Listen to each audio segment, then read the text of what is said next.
maybe Emeka Ibuka, because I don't expect Marvin Harrison to play, and we know Julian Fleming's not going to play. So having one of your starting receivers back for your new starting quarterback, I think is important. Although I would expect Xavier Johnson to probably start as well. So maybe this is Emeka Ibuka moving outside, which I think is also something he should think about in terms of coming back for next year to show that he can play outside, which would improve his draft stock. But I think I might say Emeka Ibuka, and Devin Brown was certainly happy to have him back, as he said yesterday.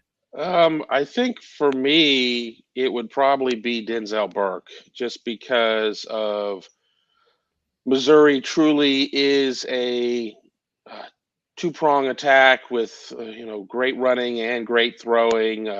Cook, their quarterback, is solid, and I would like to have as little disruption as I could in my secondary.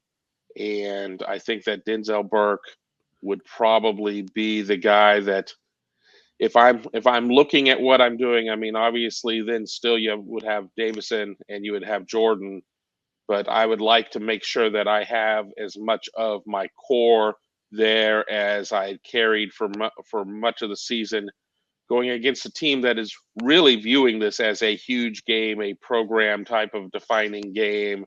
Even though Missouri really did not get a sniff of the playoff, this is them trying to take another step toward, you know, continued success versus kind of, the Missouri will rise up every 8 years, 9 years, have a good year, and then kind of disappear again. So I'm going to say Denzel Burke. Yeah, I would agree with those two selections, Denzel Burke and Emeka Egbuka. They're impact guys on both sides of the ball, certainly. The other four that committed to at least play in the Cotton Bowl were defensive end Jack Sawyer, who we touched on a second ago, as well as defensive tackle Tyleek Williams. I think Tyleek has some good NFL value there, certainly maybe as a second-round pick. And he'll have a tough maybe decision to make whether he wants to come back or not. Donovan Jackson, the offensive guard, he could be an NFL pick, maybe a second rounder, third rounder as well.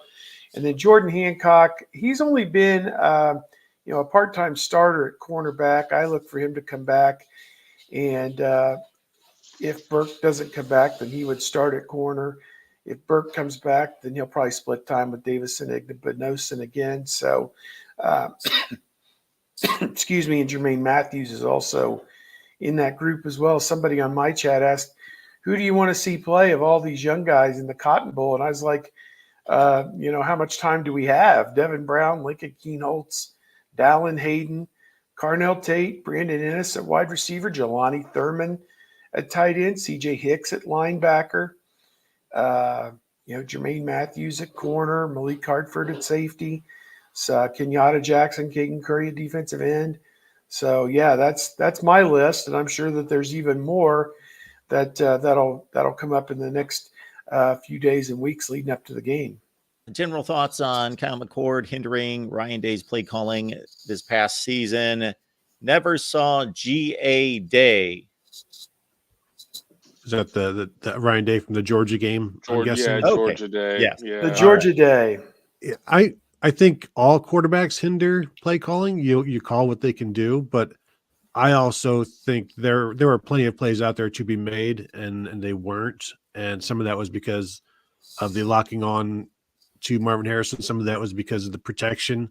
So I think there are plays there. I think the offense itself was maybe limited because of the pieces. So because we saw it from the press box, you could see guys open, you could see guys available. And so to me, the play calling is fine. Maybe what you needed to do is change the progressions on who should be the target in some of those plays. Yeah, I don't know if I'm putting it on one person, if I'm saying it's McCord hindering Day play calling. I mean, when you're calling plays and designing plays in the laboratory, everything works there. I mean, the other team's got helmets and shoulder pads and scholarships, and they're going to do some things, and you're just ultimately going to have mistakes happening, whether or not it's a quarterback not getting through its reads, or whether or not it's your center stepping on the foot of your guard, or whatever you may have. So I think that Ryan Day could have gone out there and been, quote unquote, more aggressive and everything else, but I don't know if that necessarily means the equation of better execution or whatever. I mean, I don't want to necessarily rehash that game, but the guy on the other sideline had no problems going forward on fourth down and playing with house money and everything else, while the stakes were just as high over there. And to David's point, I do think that we didn't see maybe at least the emotions and everything out of Ryan Day that we saw in the Georgia game. And I don't know. I mean, I don't know if I necessarily need to see that to be like, okay, the team's really going to buy in because the coach is going through all these histrionics.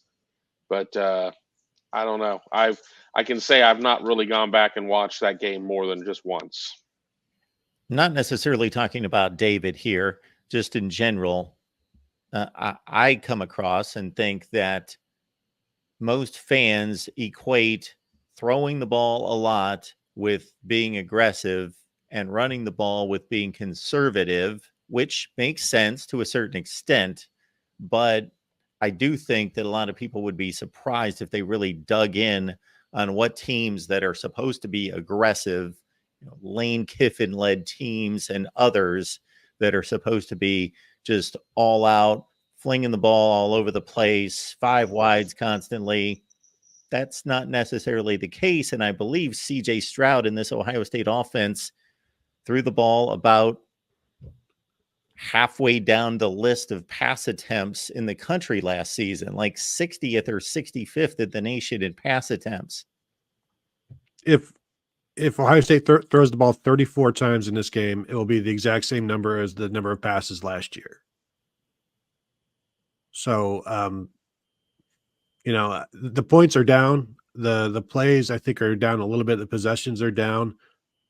But in reality, they might be throwing it more than they did in some instances a year ago. But I think maybe a lot of that last year is running the ball in the fourth quarter, which they also did some this year. So, I know there were plays that didn't get hit, and there's a reason, and it can't just be one reason why you're 10 points under your average from last year, and you're the first Ryan Day team to score under 40 points a game. The first time since he got there in 2017, they've been over 40 points every single year per game, and then it doesn't happen this year. I don't think you can put that all on one person, but I also think they'd be over 40 points per game if it was CJ Stroud at quarterback this year.